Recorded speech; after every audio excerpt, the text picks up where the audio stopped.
All right, I said I was going to do a pedalboard walkthrough. I was trying to get set up to do some playthroughs, show you some settings, but that didn't work out for me. I haven't got that done. I don't have enough time, so I'm going to get to that. I promise I'll do a video on that, but for right now, let's just get into the board. Right here, here's the board. I'm running a pedal train 2. I raised it up, added some feet to the bottom, closed the side panels in so I could add input, output, power, so everything comes in on the right. First thing it goes to is the Chaos Audio Stratus. This is a whole pedal in and of itself. Once I get everything set up, you'll see probably several videos on this thing.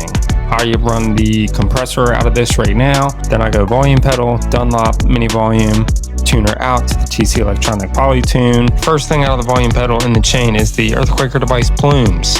I run this as a transparent always on overdrive, so you see my gain is all the way down. Stage 1 drive and stage 2 really is the Jet Pedal Lamb overdrive. This is amazing. I looked at this for a long time before I got it, and I've not been disappointed. I have stage 1 on the right and then stage 2 on the left.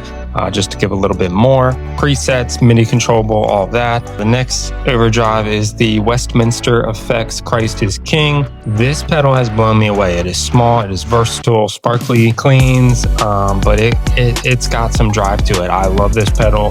And then I go to the Line 6 M9. I've had this forever. I'm basically running modulation out of this, octaves, chorus. I have a couple different reverbs in there, some delay. Then I go to the TC Electronic Tailspin, amazing pedal, vibrato.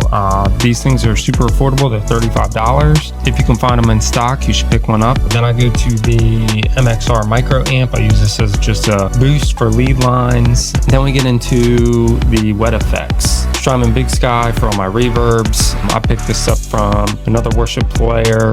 He was kind enough to leave all his settings on there, and his settings are honestly so good, I haven't even really changed anything on there. Delays I'm getting out of the Boss DD20. This is probably the oldest pedal on my board. I've had this for a long time. Super user friendly. I love all the settings. My only beef with it is that I can only really have 5 settings dialed in at a time. So something like a worship night where you're playing more songs, it kind of gives me some problems. I run an external tap up here on the front of the board so I can tap stuff into the click. Running all my amp captures out of the Tone X1. I'm using Tone Factor captures. My main capture that it's on all the time is the Matchless DC30. I'll get this set up. We'll do some settings, show you some of the sounds that I get.